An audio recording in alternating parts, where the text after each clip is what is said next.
hadalka dadka u dhagayso sida adiga oo aan fahmin oo kale mararka qaarna arrimaha qaar inaadan ogeyn oo kale iska dhig sida adiga oo aan arkin oo kale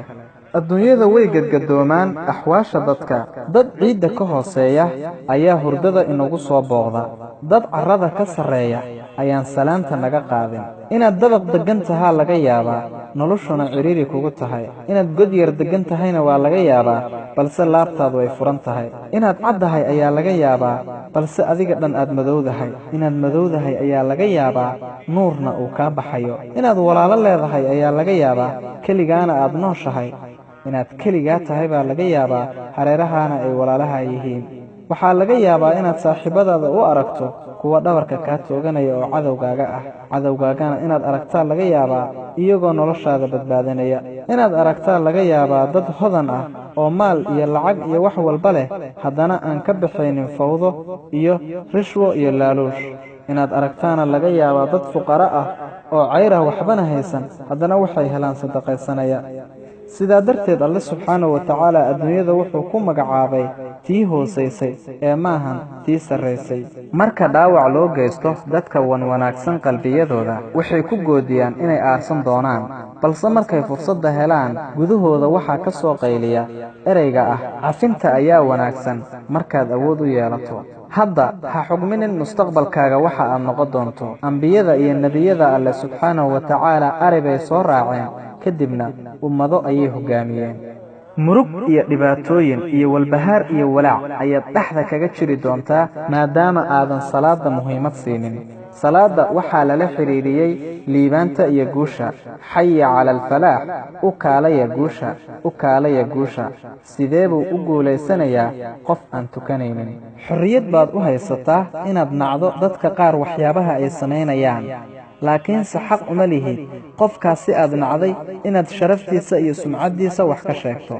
farajka ayaan sugi doonaa sida qof la ballamiyey oo loo sheegay oo kale inuu u imaan doono si kastuu farajku u soo dib dhaco taa macnaheedu ma ahan in ilaahay subxaanahu wa tacaala faraj isiinin alle subxaanahu wa tacaala waa naxariis badane laakiin annaga ayaa ah dad degdegaya nin xikmad badan ayay weydiiyeen yaad aad u jeceshahay walaalkaaga ama saaxiibkaaga markaabuu yidhi walaalkay ayaan jeclahay marka uu noqonayo saaxiibkayga oo kale saaxiibkaygana waan jeclahay marka uu noqonayo walaalkayga oo kale looma ooyo nafta haddii ay dhimato balse waxaa loo ooyaa toobadu hadday kaa tagto ilaahow dembigeenna dhaaf astaqfirullaha wa atuubu ilayh dheh rabbiyow haddii uu jiro xaasid iga xaasidaya farxaddayda iyo guushayda ilaahuw ku irsaaq sacaado iyo guul hilmaamsiisa arrinkayga haddii ay suurtagal kuu ahaan lahayd inaad aragto qalbiyada dadka waxaad arki lahayd qalbi kastaba inay ku jirto qiso xanuun badan haddaba qaarkan qaarka kale aan u naxariisanno si alle subxaanahu wa tacaala inoogu naxariisto diyaaradda ayaad iskaga raaxaysataa mana garanaysid bayloodka hoggaaminaya waxaad ku raaxaysataa oo kale doonta mana garanaysid naaquudaheeda haddaba noloshaada kuma raaxaysanaysid miyaa adiga oo og in allah subxaanahu wa tacaala yahay maamulaheeda cusboonaysii kalsoonida aad rabbi ku qabto culayska waxaan fudayd ahayn kama dambeeyo ilaahay subxaanahu wa tacaala baabna ma xiro ilaa midka qayr badan ayuu furaa haddii xaalku kugu adkaado xasuuso in alle subxaanahu wa tacaala farajkuu furi doono marnabaha murugoon hana quusan mala wanaajinta alle wax wanaagsan laga malaysto waa mabda'a ugu wanaagsan ee qayrmalaysiga waa kayd la waayey oo dhab ah oo ay u baahan tahay quluubta mu'miniinta si ay u gaaraan sacaadada iyo guusha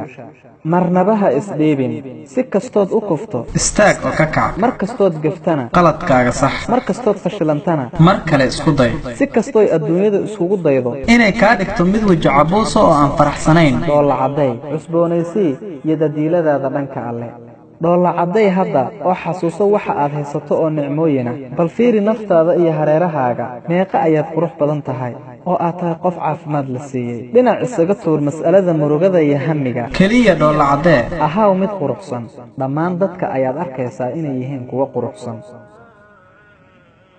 naftaada ha ku xanuujinin inaad wax badan ka fikirto maxay sidaa u dhaheen maxay sidaas u sameeyeen rabbigaa ku kalsoonow kadibna naftaada ku kalsoonow waa bashar iyaga laga yaabay agtooda inuusan ahayn hadal mooye wax kale. كل الذي يرجون فضلك امطروا حاشاك أن يبقى هشيما مربعا كل الذي يرجون فضلك امطروا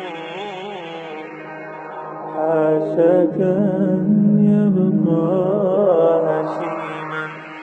مربعي